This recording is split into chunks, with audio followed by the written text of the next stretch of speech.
The rescue team rolls out of the caravan park at 4:30 in the morning, and you'll have 80 vehicles driving in convoy to the wetland. The shooters are usually pretty angry and at seeing 80 vehicles coming onto their supposed territory, and we're there to help the birds, and rescuers go in before the shooters, and we spend the rest of the day keeping birds away from the hunters' guns.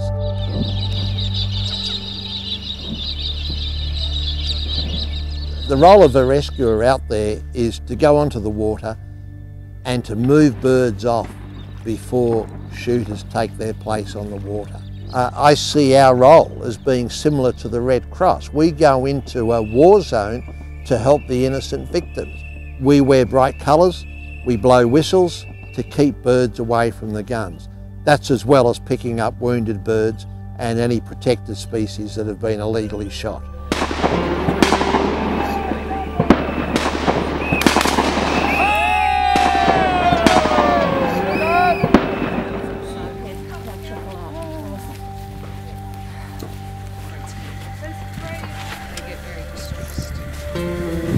Wounded birds go to our mobile veterinary clinic, where often they come back to Melbourne. Then they go to wildlife carers until they're rehabilitated, where they can go back into the wild again.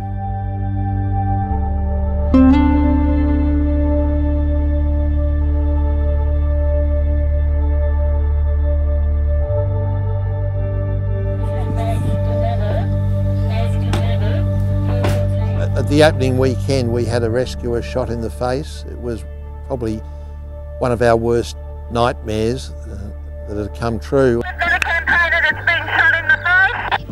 Bringing him in. Got a campaigner shot. Who's been shot? One of the rescuers has been shot. Alright, Yeah, so she's going to be alright.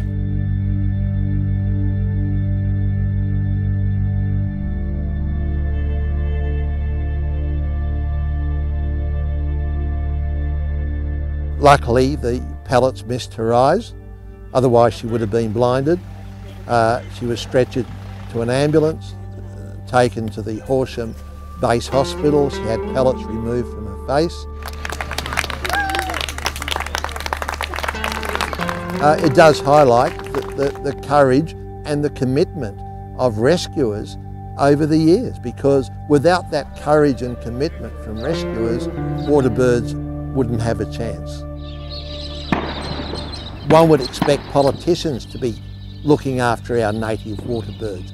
One would expect the Department of Sustainability and Environment to be looking after our native water birds. Instead, they're the gamekeepers.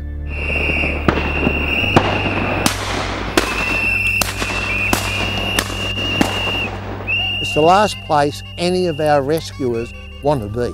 We don't want to be out there. We don't want to be out there with guys with guns. So without the Coalition Against Duck Shooting's rescuers out on the wetlands, there'd be no one out there looking out for our native water birds. After the opening weekend, on the Monday morning, we display all the dead birds that we've brought in outside the Premier's office. And the idea of that is to say, Parliament sanctioned this slaughter. Parliament refuses to go to the wetlands to see the carnage, so we bring the carnage to them.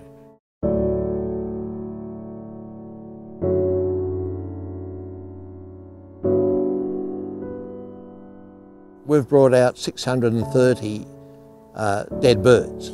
75 of those were illegally shot protected species, and the other 555 were game species that had been shot by duck shooters and illegally left on the water. They didn't even bother to collect them, and that highlights the thrill-kill nature of duck shooting. The Victorian government shouldn't have called a duck shooting season this year. Most of our wetlands had water for the first time in 13 years. Water birds were breeding for the first time in 13 years.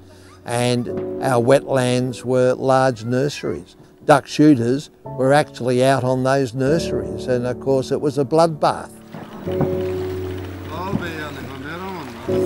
We've seen major changes take place in Australia, with Western Australia banning duck shooting in 1990, New South Wales following on in 1995, then Queensland in 2005. And public opinion has changed. Duck shooting is one of those activities that belongs in the 1950s and has absolutely no place in a modern 21st century.